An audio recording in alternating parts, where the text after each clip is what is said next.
Assalamu alaikum wa rahmatullahi wa barakatuhu, my beloved brothers and sisters. I'm Dr. Feroz, Mubarak messenger. I practice in North London. I'm also the COVID-19 practice strategy lead for North London. And I'm very much involved in community prevention of COVID-19 and also other safety measures. So I thought of coming to you through this video to discuss and address about a serious question we have at the moment. This is regarding the COVID-19 lockdown and the plans to ease off community restrictions, especially opening up places of religious worship and other community spaces. Now, if you ask me about, are we ready for this? I would have a lot of questions, because when you consider any factors to ease off the lockdown to reduce the spread of COVID-19, there are three main things scientifically we would consider. Number one, the rate of spread. So we are talking about the R number. So if you have no control on COVID-19, if you're not going to put any control, one person who is infected with COVID-19 can potentially infect 3 other people, and those 3 can go and infect another 3 each, make it to 9, and so on. So that R naught number for COVID-19 is around 3. For influenza, it's about 1.2 to 1.4, okay? But we want this number, the practical number, the R number, to be less than 1, ideally much less than 1. For example, 1 means one person infects another person. So if 100 people they are infected with COVID-19, they will infect another 100 people. R number 2 means one person will infect 2 people. So which means 100 people will infect 200 people. So if you want to really bring it down and stop this spread, you really need the less number of people one person can infect. So ideally, an R number, we are aiming somewhere around 0.5, 0.6, 0.7, more towards 0.5 rather than 1 or above. At the moment, today, the 12th of June, the R number is 0.9 in the UK. So we are closer to 1 than 0.5. So that's one other thing tells me we just bit too early to ease off lockdown. And the second thing is the new cases identified for COVID-19. So every day, how many new cases identified? I think currently in the last 2 days, yesterday, I think the new cases identified were somewhere about 1,380, somewhere around 1,400 new cases every day. That's also a high number. And the third one is the death rate from COVID-related deaths. And that number currently is somewhere around 250. Okay? So every day, 250 people are dying. For me, that is a large number. We want that certainly below 100. So I don't think we are ready for this. Well, I'm not the expert on this, and I'm not the one who is advising the government. But from my perspective, from the research articles I've seen quite regularly, which I'm part of a research team, for me, we are not ready for this yet. However, I think the government's plan is from 4th of July in the UK, and of course the other countries are also considering easing off lockdown. They are planning to ease off and allow communal gathering and communal prayers from 4th of July. So what do? First thing is, just because the government says us to open, we don't have to open. That's very important. As a governing body of the mosques and other organizations who hold prayers, you have a responsibility to make sure people who come for prayers, your customers, your brothers and sisters are safe. And if you cannot deliver the safety to them as much as you can or mitigate risk, you should not allow that. So that's something we need to talk about today. That is the reason I decided to make this video. Now, the government has given guidelines, and some community organizations, especially the Muslim Council of Britain in the UK, has given a really good guideline and instructions, and I'm sure same type of guidelines were given to other countries as well. They have given these guidelines, but remember, the guideline is guideline. It's just advice, but it's up to you to follow the best suited plan for you. And that's why I'm going to talk about today. Now, when you're talking about the COVID-19, the reason why we locked it down is purely because of stop the spread of the virus. So if you're going to open it, if you're going to open our mosques, even if we're going to open our prayer spaces and community spaces, we really need to make sure we don't defeat the reason why we locked it down in the first place, right? Okay. So I would think about three main things, three fundamental things we need to be fully knowing and to think about how we can mitigate these risks. And these three factors are absolutely important. First thing is the disease factor, the virus factor, the COVID-19 virus factor.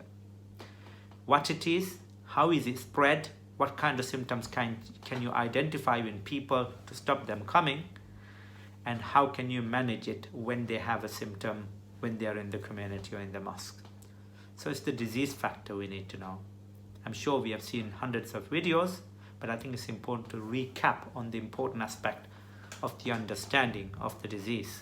The second thing is the person factor, the people, the brothers and sisters who would come to the masjid to pray.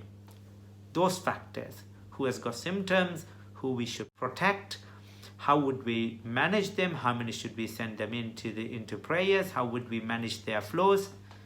This is the second factor we need to think about. The third one is the environmental factor. Where they stand, how do they queue, how do they come in, and where do they stay and pray, and how safe is their prayer space, how ventilated it is, how much of a risk does the space put on people on getting this virus, and how can we get them in and out as soon as possible. So that's the environmental factors. And what weather it is it a very warm weather where water vapor evaporates very quickly and the virus dies quickly, or is it a cold weather, a moist weather, and is it a ventilated space? So these things to consider. And maybe the fourth is, number one, when things get out of hand, somebody gets very unwell inside the masjid, what do we do? Do we have any arrangement for it? Do we have any plans? Do we have any trained people? And also, how do we protect our people, especially in masjids and community organizations, those brothers and sisters who volunteer, even those brothers and sisters who are paid to work there as employees, how do we safeguard them? Because they are at a very high risk, because they are repeatedly exposed to these people who come and go. So it's important to consider those. So those 5 things I mentioned, out of 3 of those principles, we need to really consider whether we can tick the box to say, well, this is mitigated, this is mitigated, this is mitigated, before we can allow these congregational prayers or people keep regularly coming into the masjids can be allowed, inshallah. So this is what I'm going to address. So first thing, the disease, the virus factor. You know, it's a respiratory virus. It's spread through respiratory droplets. So if somebody coughs and sneezes, they would spread many more viruses than somebody just breathes. But breathing also spreads virus, because there's something called microparticles, which comes as very tiny droplets with our breath. These are very, very light particles. They stay in air for a long time. You know, the less the air moves, the less ventilation you have, the more it will stay there, and people walk through it, people stand there and pray, they will inhale the virus and they will get it. So it's very, very important to understand the nature of this virus. And remember, 80% of people may have very mild symptoms or no symptoms at all. So what that means is you cannot look at somebody who come into the mosque and say they might have COVID-19. But obviously, when somebody comes in with a coughing or sneezing or runny nose or some discharges coming from the mouth or whatever, you need to have some people stopping them entering the masjid and sending them home. That's the first important thing. Stop people who are symptomatic. You can even go a bit more sophisticated. You can get some infrared thermometers and check the temperature of every person who comes into the masjid. If their temperature is about 37.5, don't let them in. 37.5 or above, nobody comes in. Below, okay, so long as they don't have no symptom. Remember, there are people who have symptom who might not have temperature. There will be people who have temperature but may not have other symptoms. Okay, so these two things you can stop before the problem getting into the masjid. And the other thing is also true. You need to look at people who are vulnerable. Remember, it's not about stopping the people who has got infection coming in. It's about stopping people who are more vulnerable to get this infection.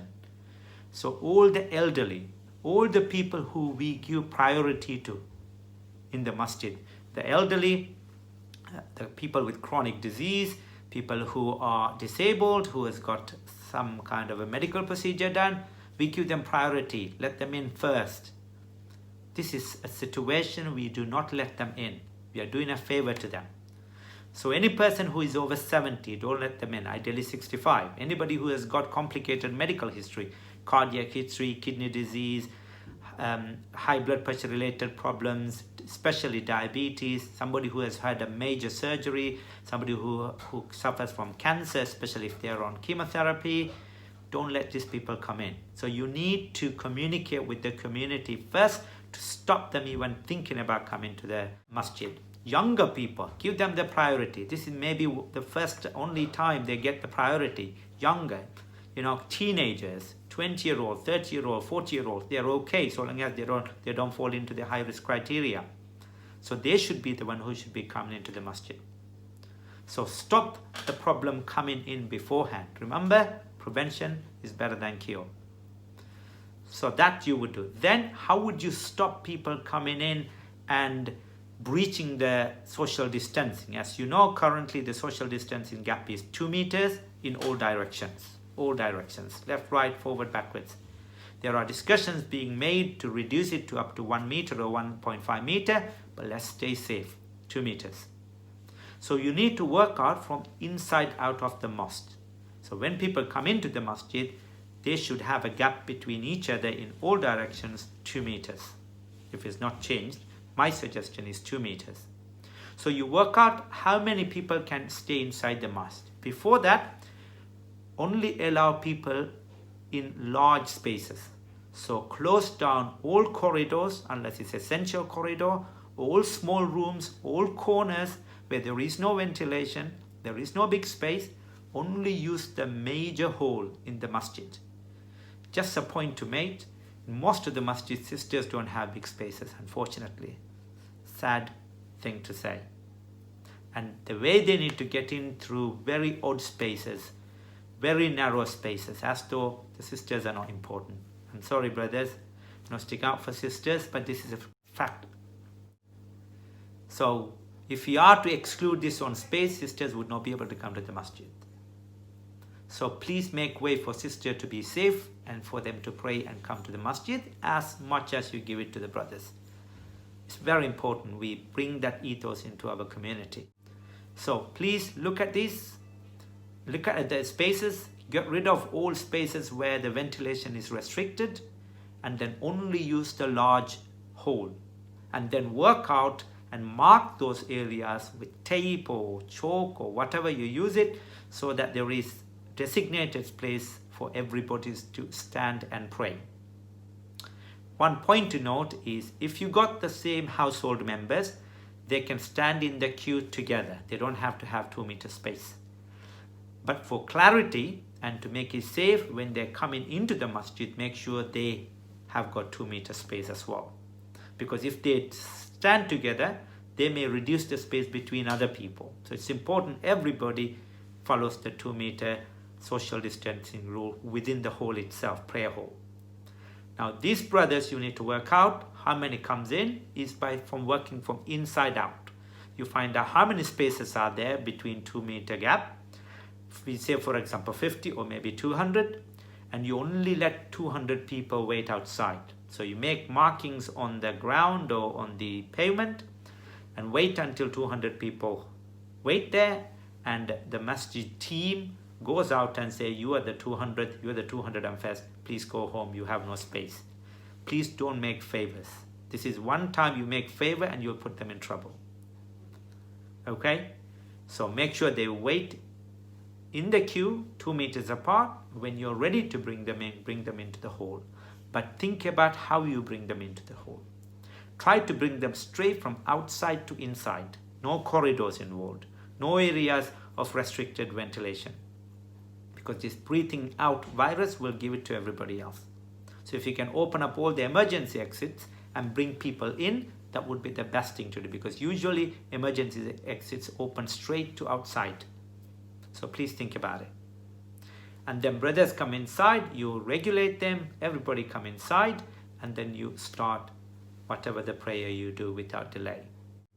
A very important matter to consider here is the risk of infection. So COVID-19 risk of infection is dependent on 3 fundamental things. It's very important we all understand that. Number 1, the viral load. How many viruses, how much viral load goes into your body determines the likelihood of how ill you will get. Because if you get 50 viruses going into your body, even if you don't have an immunity, your immunity may fight it better compared to if you got 1 million virus going in. So the viral load is important.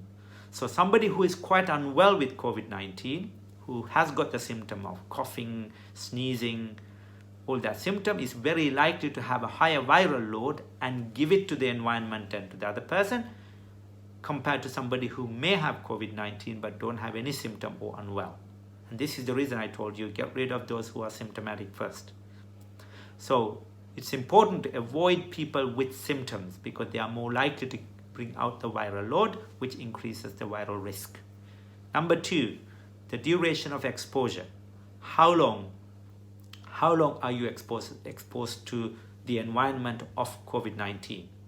So if you're in the masjid for a longer period, you're more likely to get infected. For example, if I spend 5 minutes and I get 500 viruses into my lungs, if I spend there 10 minutes, I'm very likely to get 1,000 viruses into my lung, just for an argument's sake. So the longer you spend in an area where you are likely to get infection, the most chance of you getting infection or the more virus you will get into yourself. So the duration has to be reduced. So your prayers have to be reduced, smaller surahs. And also if it is Jummah you're holding, make sure the Jummah is very short. So people stay in a hall in one place for a shorter period of time. Okay, and you should not allow any sunnah prayers. Don't let them sit around and read Quran or do tasbih or wait around for the next prayers. No, they come in, they pray, they get out. It's very important the Imam make that announcement at the beginning and at the end. And then get rid of them from the hall as soon as possible. And make sure it's a one-way route they come in. Make sure they do not come from one side and then go back in the same. They come through one route, go away from the other, because that makes a flow of people and it will also make a flow of air.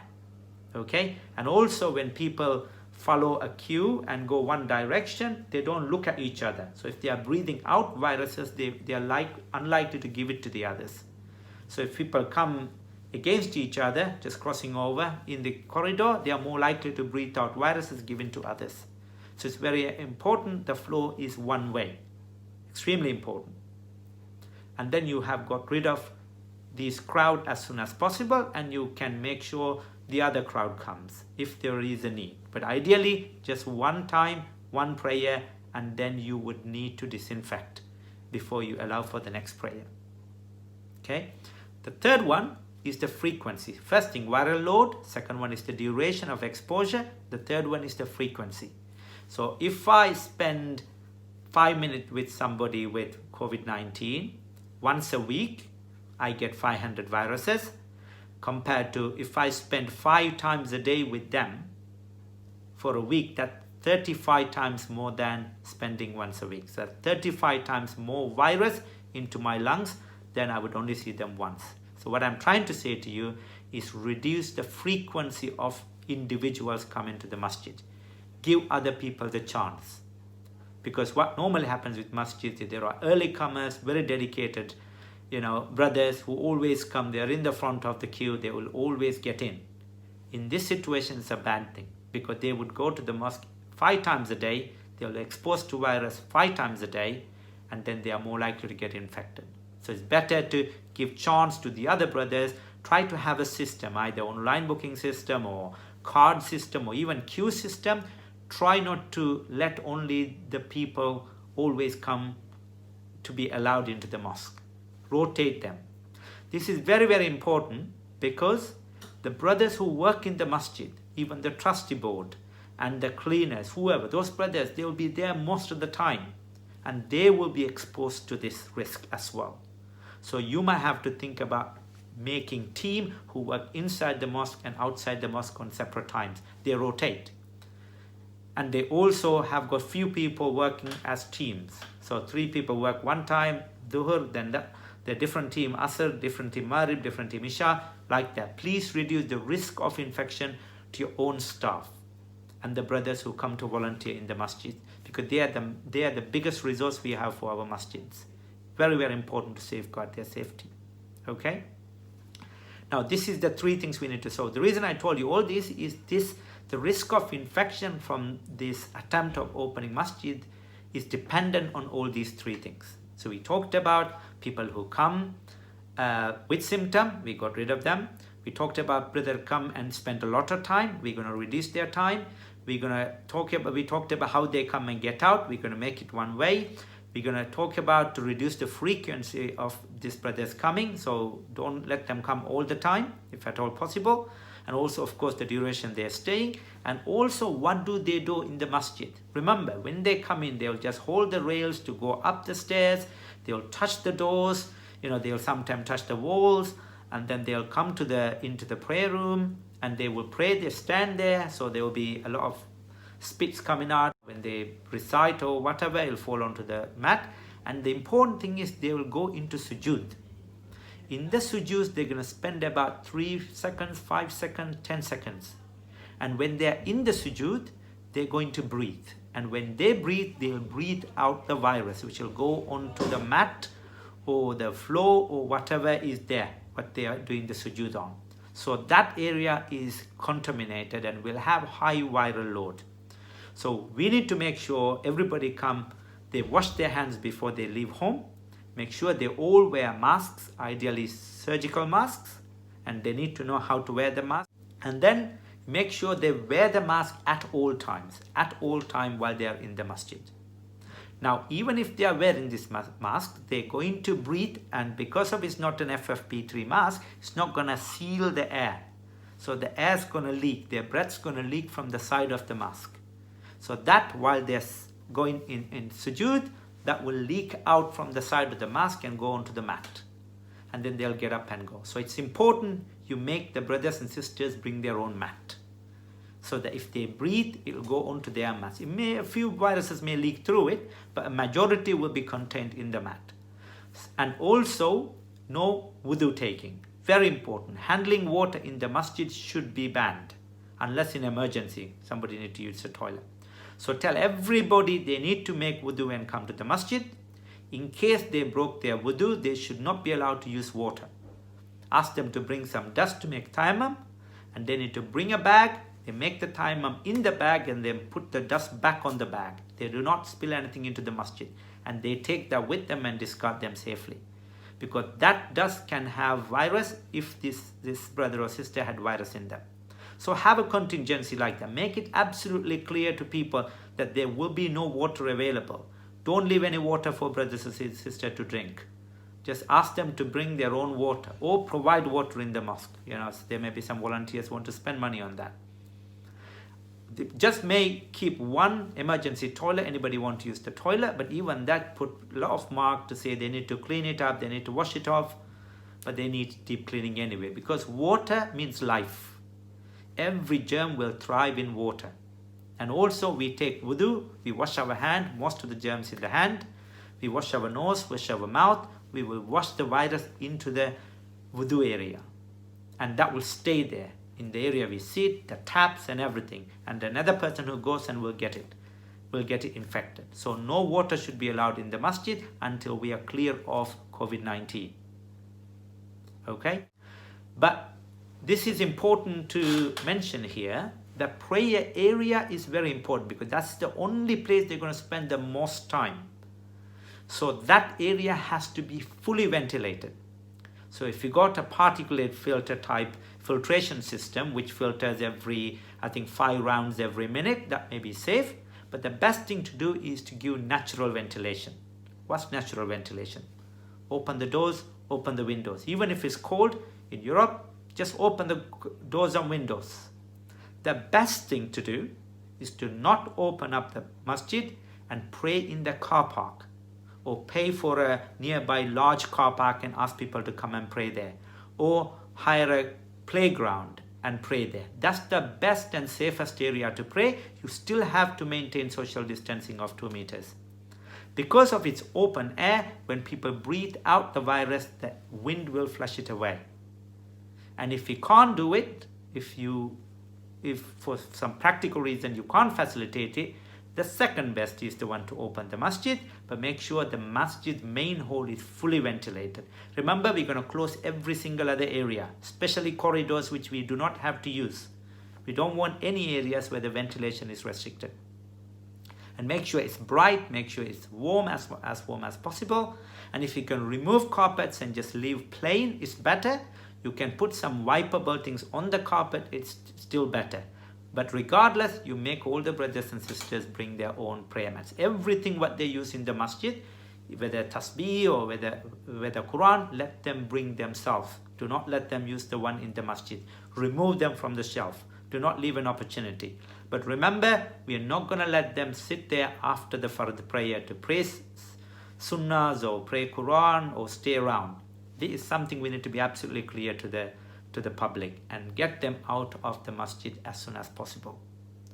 Now, brothers, we talked about the problem, we talked about possible remedies. Then the last thing we need to talk about is contingencies. What do we do if we spot somebody who's not well? Now, before we go there, I think every mosque need a first aid team. A lot of mosques, mashallah, in Europe do have it, but we need to train more.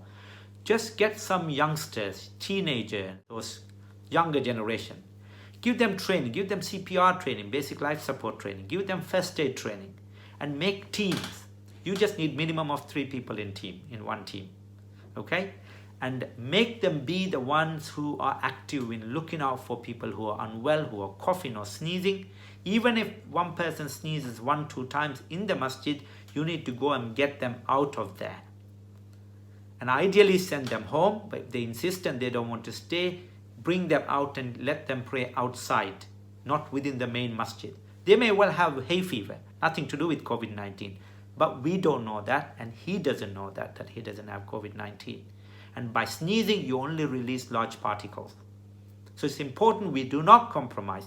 Doesn't matter if it's a trustee board person or whoever, this is a time we need to be fair and strict about our contingencies.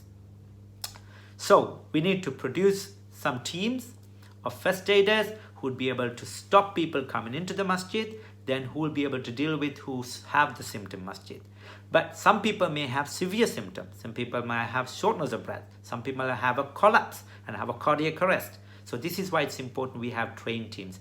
Because what would happen in normal masjid is everybody start going there. What happens if that person had COVID, others got it.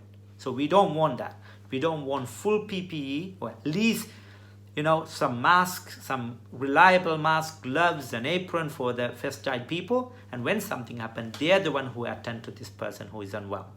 And then you move them to a secure treatable area, ideally a treatment area, and then also well ventilated, and you keep them there safe and care for them until the emergency services comes. And don't forget to leave the the room for the emergency services to get in. So you mark an ambulance bay and you keep it clean and clear so the ambulance can reach us properly. So brothers, you can see this is a system we need. Okay, we need a system. We need to inform the community about what's expected from opening up the masjid. Do the maths. Do the work from marking from the pavement outside masjid to coming into the masjid. Get somebody walk through the system, the people journey through coming into the masjid, waiting in the queue, and then let in, and they are let into the prayer room through the shortest route possible. Stay in the prayer room with the marked areas 2 meters away. Pray there. As soon as pray there, you get up and even dua, do it at home. Be safe. And then get through a different route and they go home. And then you need to clean. This is what you need to think about before you think about opening your masjid, that you would need to clean the masjid between 2 prayers. At least the touchable areas and also the mat. Or if there's no mat, it's much easier. You need to clean them. It has to be ideally deep clean. But at least clean with disinfectant and a deep clean at least once a day before the next Fajr prayer, inshallah. Okay, Jazakallah for listening, brothers. I just wanted to emphasize a few important factors about reopening the masjid. There are other deeper things to talk about, but I'm just giving a thought for you to think in a more of a scientific way so that we make our masjid safe and we don't come across as ignorant population. Remember, we have to be productive and protective members of the society we are in. Doesn't have to be a Muslim society we are in. We are the nation in here. We are part of this society. So we need to protect it. So we need to be in the forefront of being organized and proactive about stopping the spread of this virus. And inshallah, let's show that in action. Let's be an example to our community so that the non-Muslim community, when they look at us, we are organized, we are considerate, we are systematic, and we contribute, inshallah. This is the kind of attitude we need to develop in ourselves and our next generation, first, second, and third generations. It's very, very important we move towards that way. And mashallah, a lot of masjids are much more organized now, I have to say. But we really need to coordinate and help each other to be able to deliver a better and safe environment, especially in this COVID-19. Because as I told you, COVID-19 is not over. And it's not going to be over for a few years, maybe decades. What happened with Spanish flu started in 1918, still goes on. Of course, the strain has changed. It's become less significant, less infective, but still there. So we are not going to get rid of COVID-19 in a few months. There is a real danger of we are getting a second peak if you're not careful. As Muslims, let's not contribute to the second peak of COVID-19, inshallah. So let's make the right niyyah to address these issues. And inshallah, if we are to open the masjid, let's open after we are able to confidently take the mitigation measures for all these 5 risks. And inshallah, may Allah help us and guide us and keep us safe. Ameen. Assalamu alaikum wa rahmatullahi wa barakatuh.